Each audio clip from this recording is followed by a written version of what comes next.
Perkenalkan, nama saya Alia Bidah. Kali ini saya akan menjelaskan tentang definisi dari teori produksi. Jadi, teori produksi menjelaskan prinsip-prinsip yang digunakan perusahaan dalam menentukan jumlah produk yang akan diproduksi dan dijual, serta jumlah input yang dibutuhkan untuk menjalankan proses produksi tersebut. Teori ini mencakup berbagai konsep ekonomi dasar, seperti penetapan harga produk, upah tenaga kerja, serta biaya sewa atau penggunaan faktor-faktor produksi lainnya. Dengan memahami teori produksi, perusahaan dapat merancang proses produksi secara efisien guna mencapai tujuan bisnisnya. Apa sih peran teori produksi dalam ekonomi mikro? Yang pertama, teori ini berguna dalam teknologi produksi, di mana teknologi produksi ini menggambarkan cara perusahaan mengolah berbagai input seperti tenaga kerja, modal, dan bahan baku menjadi output berupa barang atau jasa. Perusahaan harus menentukan kombinasi input yang paling efisien untuk menghasilkan output tertentu, sehingga dapat mencapai tujuan utamanya, yaitu memperoleh keuntungan secara optimal. Yang kedua, kendala biaya. Dalam proses produksi, perusahaan tidak terlepas dari keterbatasan sumber daya.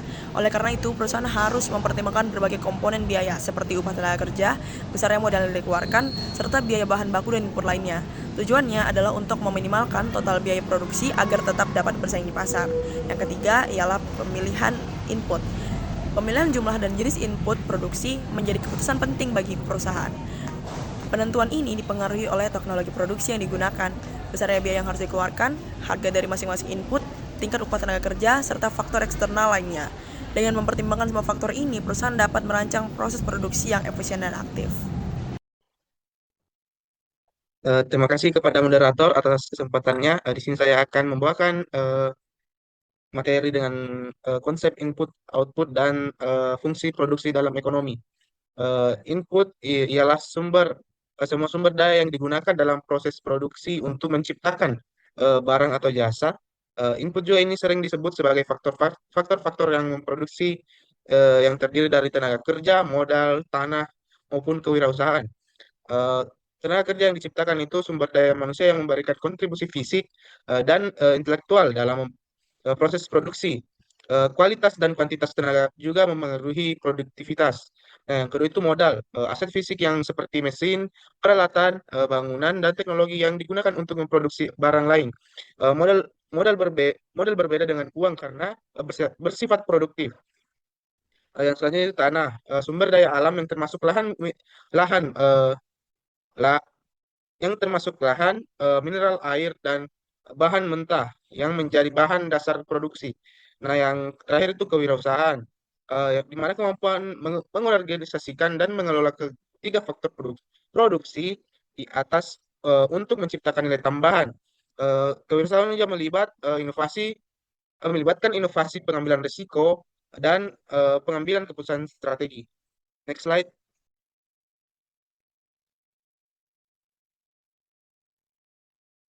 Nah, sedangkan output itu atau pengeluaran itu hasil akhir dari proses produksi, yaitu barang atau jasa yang dihasilkan. Nah, output juga ini berupa produk fisik seperti eh, mobil atau pakaian, atau jasa seperti pendidikan dan konsultasi. Nah, di sini selanjutnya hubungan antara input dan output dinyatakan dalam fungsi produksi, yaitu suatu persamaan matematis yang menggambarkan bagaimana kombinasi input menghasilkan output tertentu. Secara umum, fungsi produksi dapat ditulis sebagai Q sama dengan F, L, K, N, E, di mana Q itu output atau jumlah barang atau jasa yang dihasilkan, F itu fungsi produksi yang menunjukkan hubungan teknis antara input dan output, L itu menandakan tenaga kerja, K itu modal, terus N itu tanah atau sumber daya alam, terus yang E itu kewirausahaan. Terima kasih, saya kembalikan kepada moderator. Baik, saya akan menjelaskan lebih rinci tentang perbedaan antara jangka pendek dan jangka panjang dalam produksi berdasarkan ketetapan dan variabilitas input yang ada pada slide ini. Nah, kita mulai dari definisinya. Pada kolom jangka pendek disebutkan bahwa dalam periode ini masih ada input yang bersifat tetap. Maksudnya itu adalah ada faktor produksi yang tidak bisa langsung kita ubah dalam waktu singkat. Contohnya itu mesin, bangunan pabrik, ataupun lahan produksi. Karena sifatnya tetap, kita tidak bisa menambah atau mengurangi secara cepat. Ini mencerminkan bahwa perusahaan harus bekerja dengan sumber daya yang sudah dimiliki, meskipun terjadi perubahan permintaan di pasar. Sebaliknya, di jangka panjang semua input dianggap variabel. Artinya, perusahaan memiliki keleluasaan penuh untuk menyesuaikan seluruh faktor produksi, baik yang kecil maupun besar. Nah, dalam periode ini, perusahaan bisa melakukan perubahan menyeluruh, misalnya membeli mesin baru, memperluas gedung, menambah tenaga ahli, atau bahkan mengubah model bisnis secara keseluruhan. Nah, waktu yang lebih panjang memungkinkan perusahaan menyusun strategi yang lebih komprehensif dan berani mengambil risiko investasi yang besar. Selanjutnya, kita lihat dari sisi input produksi. Di jangka pendek, perusahaan hanya bisa menyesuaikan input variabel seperti tenaga kerja, bahan baku, atau jam kerja. Jadi, misal ada peningkatan permintaan, perusahaan itu bisa segera menambah karyawan sementara, lembur, atau membeli bahan yang lebih banyak. Tapi lain halnya dengan alat-alat besar seperti mesin atau bangunan. Hal itu tetap tidak berubah. Nah, perubahan produksi dilakukan dengan memaksimalkan apa yang sudah ada sebelumnya. Sementara itu, dalam jangka panjang, semua input bisa diubah. Artinya perusahaan bisa mengambil keputusan besar seperti investasi alat baru, perluasan lahan, pembangunan pabrik, atau bahkan mengatur ulang lokasi usaha ke tempat yang lebih strategis. Nah, hal ini tidak mungkin dilakukan dalam waktu singkat, tapi masuk akal jika dilakukan dalam proyeksi jangka panjang. Nah, dari aspek fleksibilitas produksi, bisa dilihat bahwa dalam jangka pendek itu lebih terbatas daripada jangka panjang, karena terdapat input tetap, sehingga perusahaan tidak bisa sepenuhnya menyesuaikan diri dengan perubahan kondisi pasar. Nah, produksi hanya bisa ditingkatkan sedikit sesuai dengan kapasitas yang tersedia. Sebaliknya, jangka panjang lebih fleksibel. Perusahaan bisa merancang ulang seluruh sistem produksi agar lebih efisien dan kompetitif. Fleksibilitas ini penting dalam dunia usaha yang terus berubah, karena memungkinkan adaptasi terhadap perkembangan teknologi, permintaan konsumen, dan tren pasar global. Nah, kemudian untuk lebih memperdalam pemahaman kita, kita bisa melihat contoh nyata. Misalnya ada sebuah pabrik sepatu. Pada saat lebaran, tiba-tiba permintaannya naik. Nah, dalam jangka pendek tentu saja pabrik hanya bisa menambah tenaga kerja ataupun lembur, karena tidak mungkin langsung membeli mesin baru. Tapi lain halnya kalau misalnya ini permintaannya tinggi berlangsung selama bertahun-tahun, maka dalam jangka panjang perusahaan bisa membuat pabrik cabang baru, membeli lebih banyak peralatan produksi, atau membangun pusat distribusi agar lebih cepat. Perusahaan juga bisa mempertimbangkan penggunaan teknologi baru atau otomatisasi produksi untuk meningkatkan efisiensi. Nah, hal-hal ini memerlukan perencanaan dan dana yang besar, sehingga hanya bisa dilakukan dalam jangka waktu yang lebih panjang. Nah, secara garis besar itu jangka pendek dibatasi oleh keberadaan input tetap. Nah, produksi hanya bisa ditingkatkan dengan memanfaatkan sumber daya yang ada secara optimal. Lain halnya dengan jangka panjang yang memungkinkan perusahaan untuk mengubah semua input dan merancang ulang sistem produksinya demi efisiensi dan pertumbuhan. Nah, memahami perbedaan ini sangat penting bagi pemilik usaha agar dia bisa membuat keputusan yang tepat baik untuk menghadapi perubahan mendadak maupun untuk merancang strategi pertumbuhan ke depannya. Sekian materi dari saya. Terima kasih kesempatannya kepada moderator. Di sini saya akan menjelaskan tentang analisis produk jangka pendek. Nah, dalam analisis produk jangka pendek terdapat 3 konsep yang utama yang saling berkaitan, yaitu produk total, produk rata-rata, dan juga produk marginal. Ketiganya menggambarkan hubungan antara input variabel dan juga output yang dihasilkan dengan asumsi input yang lain yang tetap. Yang pertama itu ada produk total. Definisi dari produk total sendiri adalah total output yang dihasilkan dari penggunaan sejumlah input variabel, misalnya tenaga kerja, dengan input tetap, misalnya modal yang konstan. Nah, rumusnya itu adalah TP sama dengan F kali vektor K, di mana L adalah input tenaga kerja dan vektor K adalah input modal tetap. Lalu di sini ada produk rata-rata. Definisi dari produk rata-rata sendiri adalah output per unit input variabel. Rumusnya itu adalah AP sama dengan TP per L. Lalu di sini ada produk marginal. Definisi dari produk marginal tersendiri adalah output yang dihasilkan dari penambahan satu unit input variabel. Untuk rumusnya sendiri adalah MP sama dengan delta P, delta TP per delta L. Next.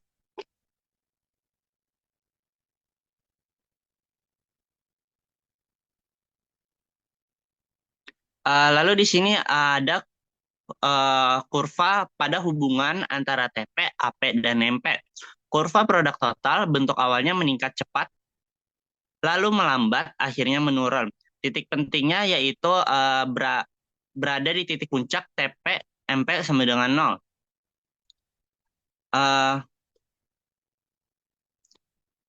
Next.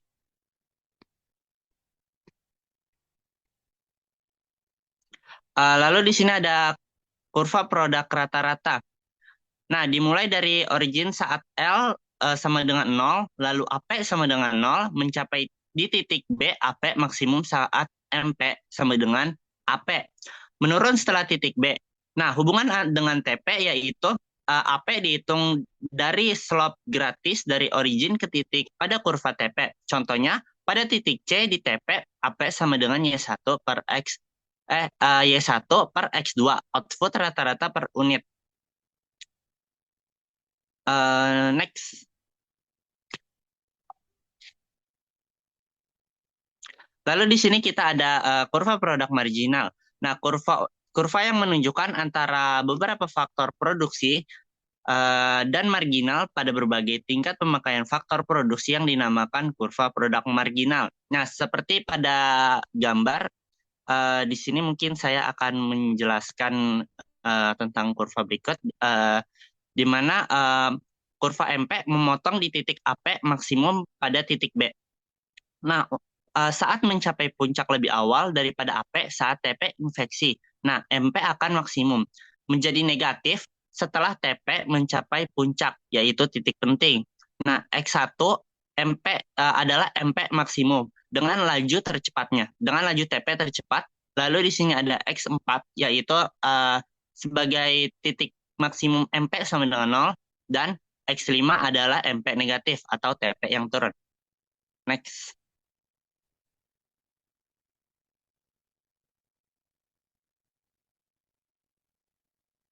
Lalu di sini ada hubungan timbal balik antara TP, AP, dan juga MP. Nah, ketiga kurva ini yang dijelaskan sebelumnya memiliki hubungan yang erat dan dapat dijelaskan sebagai berikut, yaitu MP dan TP selama MP positif, TP terus naik. TP mencapai maksimum saat MP sama dengan 0. Jika MP negatif, TP mulai menurun. AP dan MP. Hubungan antara AP dan MP. Ketika MP lebih dari AP, maka AP akan naik. Namun, jika MP kurang dari AP, AP akan menurun. MP akan memotong AP pada titik maksimum AP. Lalu di sini ada TP, AP, dan MP secara grafis. Mungkin tadi sudah kurvanya saya jelaskan. Mungkin bisa next.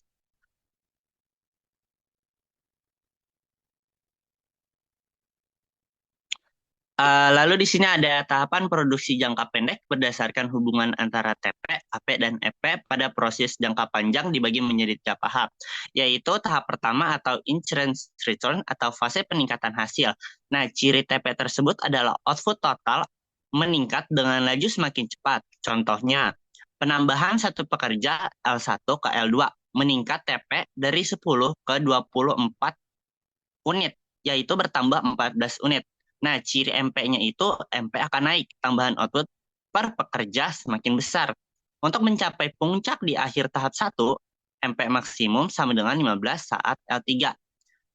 Ciri AP. Nah, AP akan naik karena MP lebih besar daripada AP.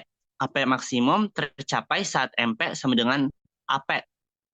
Lalu untuk tahap 2, yaitu perusahaan sebaiknya tidak berhenti di fase ini karena masih ada potensi efisiensi yang belum maksimal. Pada tahap 2 ini, ciri-ciri dari TP akan naik, tetapi dengan tambahan yang semakin kecil. Contohnya itu jika L4 ke L5, TP akan naik dari 52 ke 60 unit atau bertambah 8 unit. Untuk ciri MP-nya tersendiri yaitu MP akan turun tetap positif setiap tambahan input masih memberi output tambahan. Ciri AP-nya yaitu AP akan turun karena MP kurang dari AP.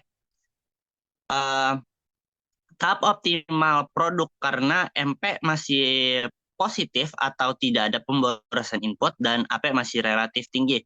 Contoh keputusannya itu seperti perusahaan manufaktur yang beroperasi di fase ini dengan menambah pekerja hingga MP mendekati 0. Lalu di sini ada tahap 3 atau negative return. Nah, ciri dari TP-nya yaitu dari TP tersebut adalah TP akan menurun karena over utilisasi input.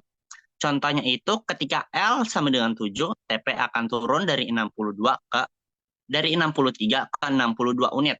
Nah, ciri dari MP tersebut yaitu MP akan negatif. Lalu untuk AP-nya tersendiri, AP turun tetapi tetap positif karena rata-rata output per input masih ada tetapi tetap rendah.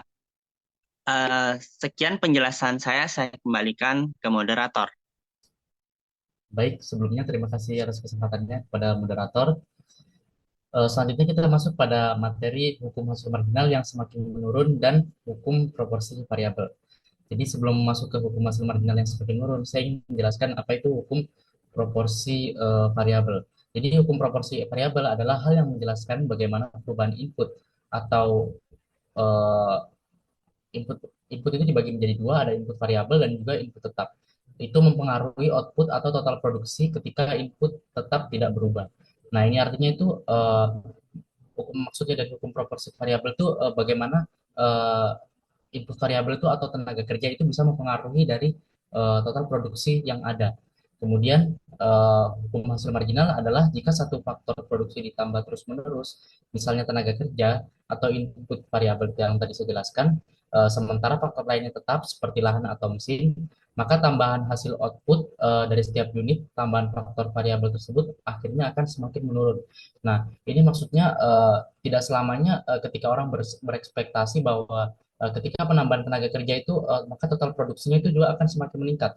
Namun di dalam hukum hasil marginal ini menjelaskan bahwa ada di mana satu titik bahwa ketika penambahan tenaga kerja itu justru membuat total produksinya itu akan semakin menurun. Entah itu dikarenakan eh, ruang kerjanya yang sempit, dikarenakan kan tadi dikatakan bahwa lahan atau mesinnya itu kan tetap. Berarti kan ketika ditambah tenaga kerja itu kan justru ruangan yang digunakan itu semakin sempit. Nah, ini bisa menurunkan dari faktor produktivitas dari tenaga kerja itu sendiri yang berdampak langsung pada total produksi itu sendiri. Nah, hubungannya dengan hukum proporsi variabel itu adalah, nah hukum proporsi variabel itu kan bagaimana tenaga kerja itu bisa mempengaruhi total produksi. Nah, hubungannya dengan hukum hasil marginal itu jadi hukum hasil marginal itu berada di dalam hukum proporsi variabel. Jadi hukum hasil marginal itu uh, di mana satu titik bahwa ketika penambahan tenaga kerja itu justru malah menurunkan dari total produksinya itu sendiri. Nah, kemudian kita masuk pada tahapan produksi dalam hukum marginal yang semakin menurun. Jadi uh, tahapan pertamanya yaitu tambahan tenaga kerja itu justru malah produksinya itu akan semakin besar dan efisiensinya tinggi. Kemudian tahap yang kedua itu mengalami penurunan marginal. Nah, dengan penambahan tenaga kerja itu produksi justru semakin meningkat, tapi dengan tambahan yang kecil. Nah, kemudian pada tahapan yang ketiga inilah yang kita maksud dengan hukum marginal, yang dimana dengan penambahan tenaga kerja itu tadi justru bukan malah menambah dari total produksi itu sendiri, justru malah menurunkan dari uh, total output atau total produksi itu sendiri. Baik, next.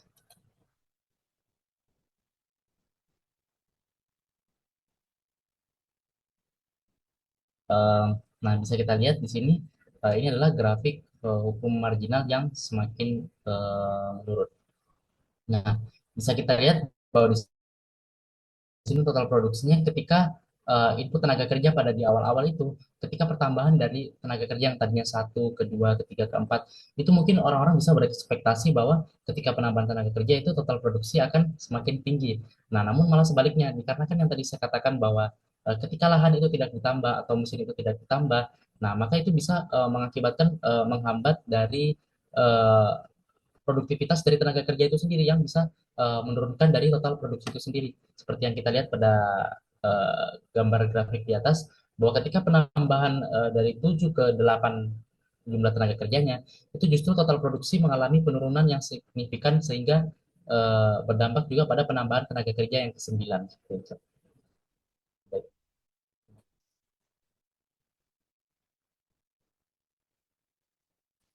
Nah, berikut adalah rumus rata-rata produksi pada setiap tenaga kerja dan tambahan total produksi. Nah, eh, jadi TP itu adalah total produksi atau output yang saya katakan tadi. Kemudian produk marginal atau MP itu adalah tambahan output yang dihasilkan oleh satu unit tambahan variabel. Kemudian AP itu adalah rata-rata output per unit input variabel. Ini artinya rata-rata dari total produksi yang dihasilkan oleh setiap tenaga kerja seperti itu. Jadi rumusnya MP itu delta TP atau perubahan dari eh, total produksi itu sendiri dibagi delta input atau perubahan dari input itu sendiri. Kemudian AP itu rumusnya TP atau total produksi dibagi dengan jumlah input.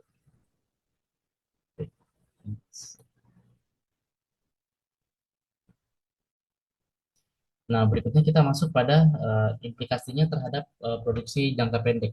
Nah, jadi yang pertama itu batasan kapasitas produksi.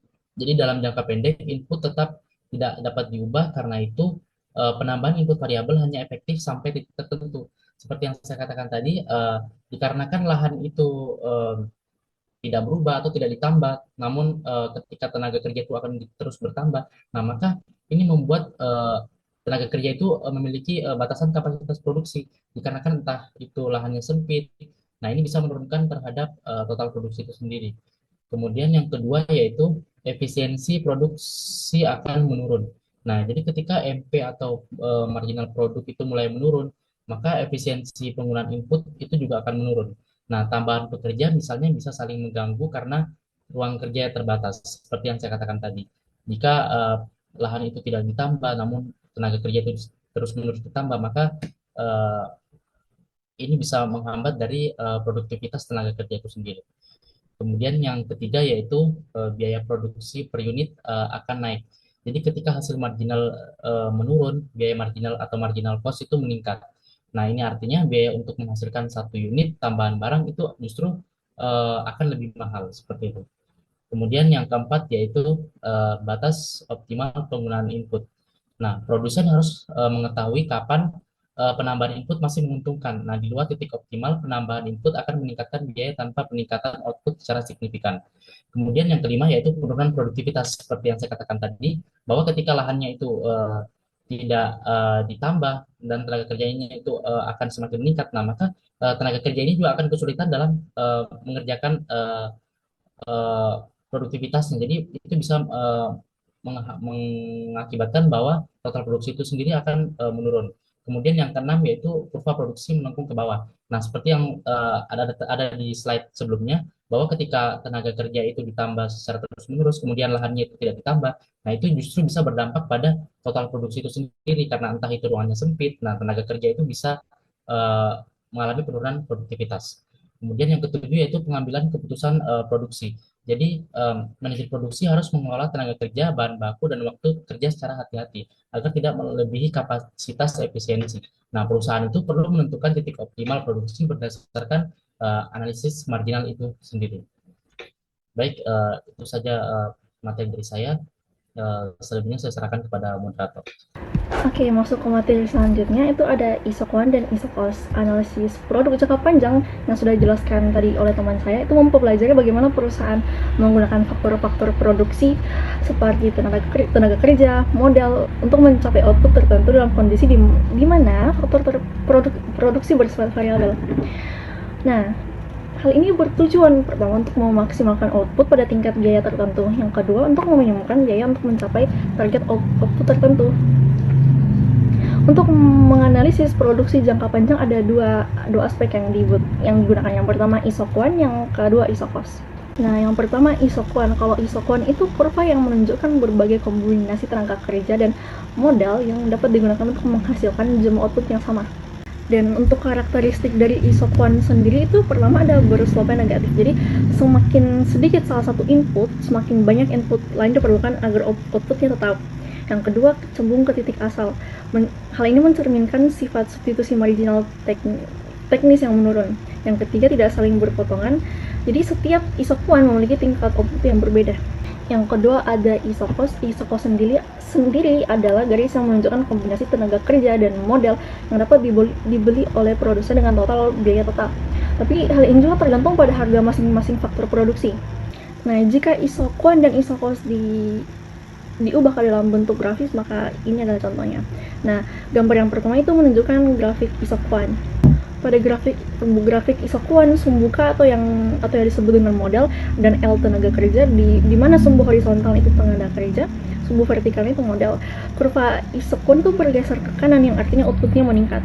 Yang kedua, yang gambar kedua ada grafik dari isokos. Nah, bisa dilihat pada grafik bahwa ada garis lurus yang membentang. Nah, jika digabungkan dengan grafik isokon tadi, bakal ada titik singgung antara isokon dan isokos yang terbentuk, yang merupakan kombinasi input yang paling efisien. Nah, di titik ini, perusahaan mencapai yang pertama output maksimum pada biaya tertentu, yang kedua biaya minimum pada output tertentu. Sekarang kita masuk ke dalam lebih mendalami tentang apa itu isokon. Nah, isokon sendiri itu punya rumus umum yang berasal dari fungsi produksi dengan Q sama dengan F dalam kurung K, L.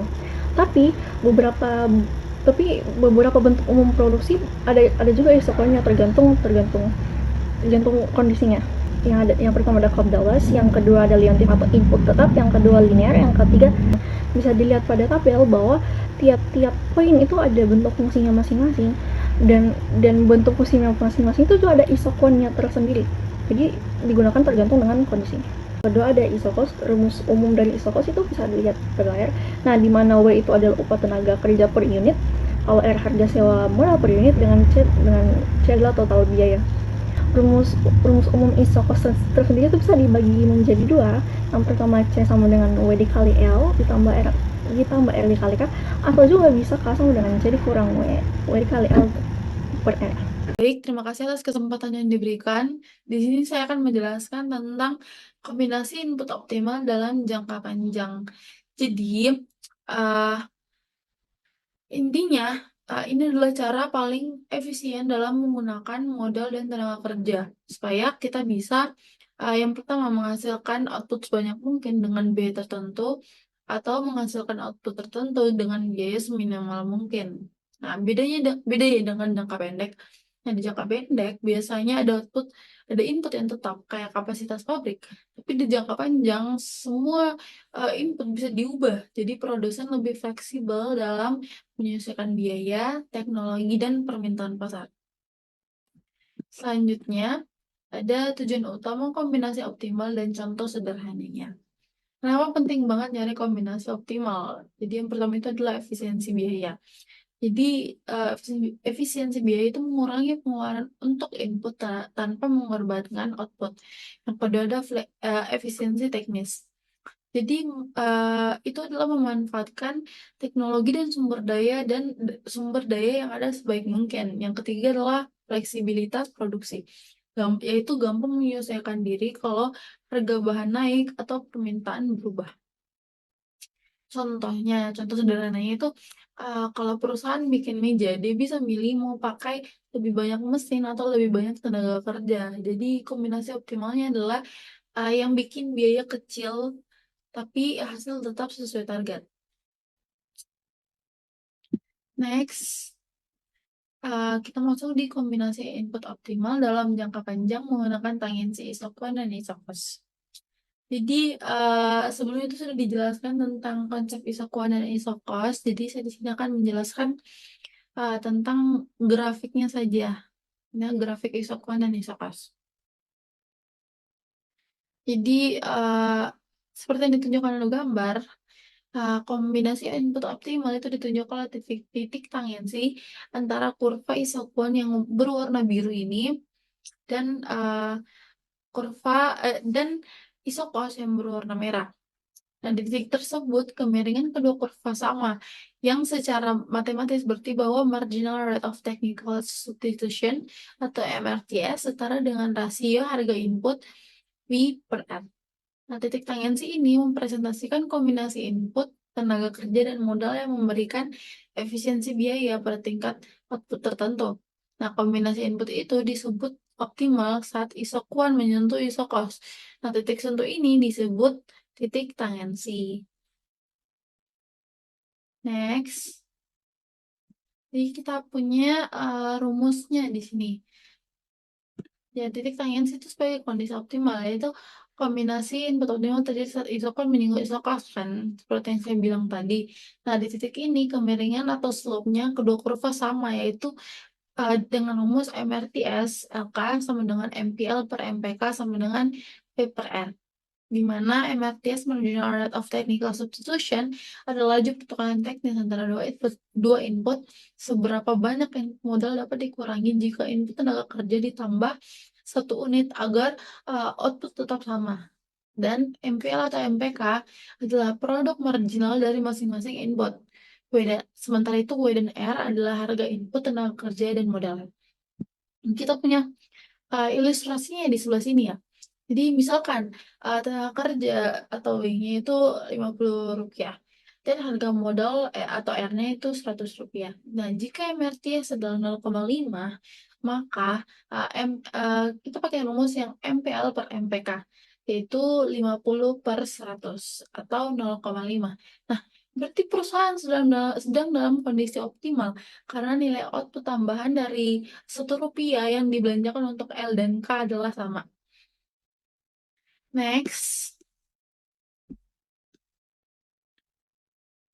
termasuk ke kombinasi optimal dalam jangka panjang dengan konsep jalur ekspansi. Jadi apa sih itu jalur ekspansi? Jadi jalur ekspansi atau expansion path adalah garis atau kurva yang menghubungkan semua titik kombinasi input optimal untuk berbagai tingkat output dengan asumsi harga output tetap dan setiap titik jalur ekspansi adalah titik tangensi antara isoquant dan isocos. Nah, jalur ini menunjukkan bagaimana produsen menyelesaikan kombinasi input saat produksi ditingkatkan dari waktu ke waktu dalam skala yang lebih besar. Kita punya grafiknya seperti tadi. Kita punya grafiknya di sini. Nah, di gambar ini menunjukkan jalur ekspansi yang menghubungkan titik tangensi optimal antara isoquant dan isocos pada berbagai tingkat output. Di sini ada Q100, Q200, dan Q300. Nah, garis hijau pada titik grafik ini menunjukkan bagaimana produsen akan menyelesaikan penggunaan input tenaga kerja dan modal secara efisien seiring dengan peningkatan kapasitas produksi. Nah, kita masih masuk di kombinasi input optimal dalam jangka panjang dengan konsep jalur ekspansi. Nah, situ ada fungsi, ada bentuk jalurnya, dan implikasi jalur ekspansi, dan contoh praktisnya. Nah, apa saja sih fungsinya? Jadi fungsinya itu singkatnya, jalur ekspansi itu ngasih kita rute paling efisien buat produksi jangka panjang. Juga jadi dasar untuk rencana biaya jangka panjang dan membantu strategi pertumbuhan output. Tapi jalur ini tuh bisa berubah karena harga input berubah dan misal kayak upahnya naik. Kemudian ada juga tapi jalur ini juga bisa berubah karena adanya teknologi baru. Kemudian kita di sini punya contoh praktisnya. Itu untuk membuat jalurnya ya. Jadi misalkan sebuah perusahaan ingin meningkatkan output dari 100 unit ke 200 dan 300 unit. Nah, untuk step level itu untuk step level output tersebut, nah kita buat isoquant baru, jadi Q100, Q200, dan Q300. Lalu dicari titik tangensi dengan isocos dengan harga input tetap. Kemudian titik tangensi dihubungkan. Nah, ketika titik-titik tangensi ini dihubungkan, inilah yang disebut dengan jalur ekspansi perusahaan. Sekian dari saya. Wassalamualaikum warahmatullahi wabarakatuh. Assalamualaikum warahmatullahi wabarakatuh. Perkenalkan, saya Nanda Dela Azahra dengan NIM H0812411016. Pada kesempatan kali ini saya akan menjelaskan materi teori produksi dengan subbab materi skala pengembalian. Jadi pertama-tama kita harus mengetahui terlebih dahulu apa itu definisi dari skala pengembalian. Jadi skala pengembalian merupakan konsep penting dalam ekonomi mikro yang mempelajari mengenai bagaimana perubahan proporsional terhadap faktor produksi yang mempengaruhi tingkat output atau produksi itu sendiri. Nah, skala pengembalian merupakan analisis penting dalam jangka panjang di mana semua input seperti tenaga kerja, modal, bahan baku itu bisa berubah yang pada akhirnya akan mempengaruhi output atau produksi.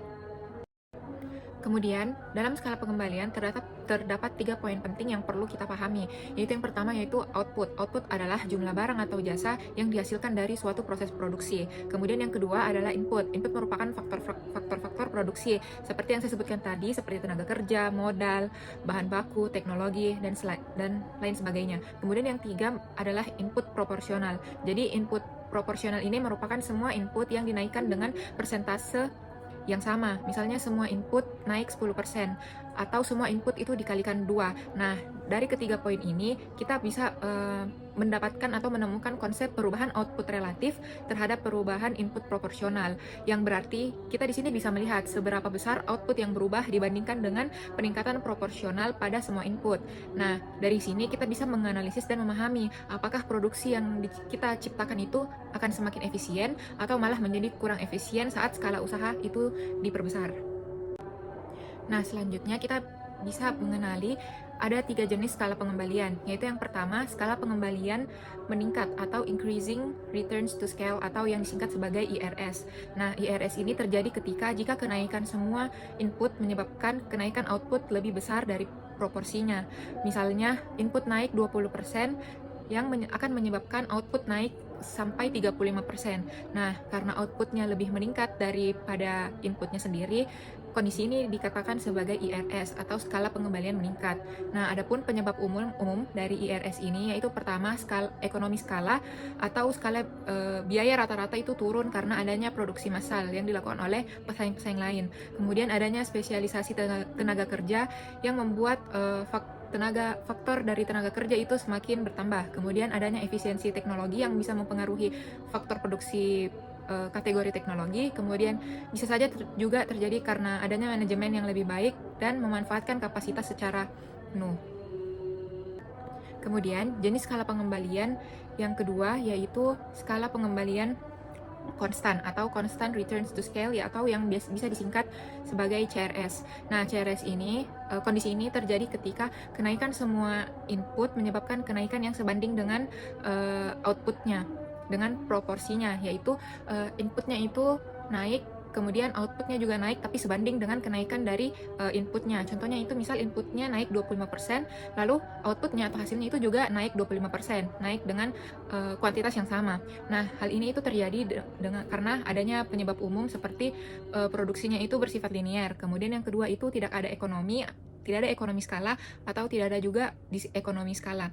Kemudian yang terakhir itu semua input bertambah dengan seimbang, makanya hasil produksi akhirnya atau outputnya itu juga seimbang atau sebanding dengan proporsi dari inputnya.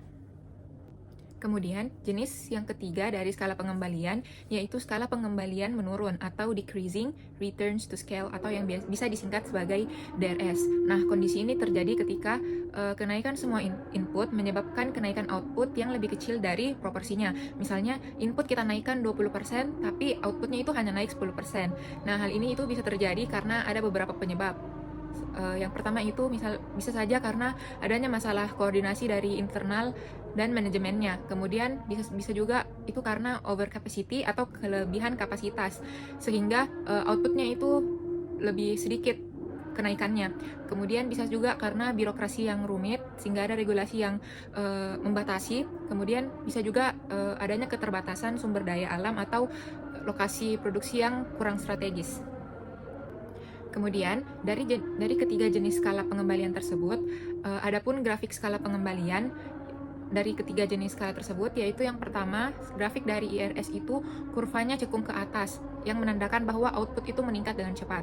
Kemudian, grafik yang kedua dari CRS atau skala pengembalian konstan, itu grafiknya berupa garis lurus, yang menandakan bahwa outputnya itu meningkat sebanding dengan inputnya. Kemudian yang terakhir, yaitu DRS, skala pengembalian menurun, itu ditandai dengan kurva yang cekung ke bawah atau yang berartikan output itu meningkat dengan lambat karena kurvanya itu menunjukkan cekung ke bawah. Kemudian adapun model matematis fungsi produksi dan skala pengembalian.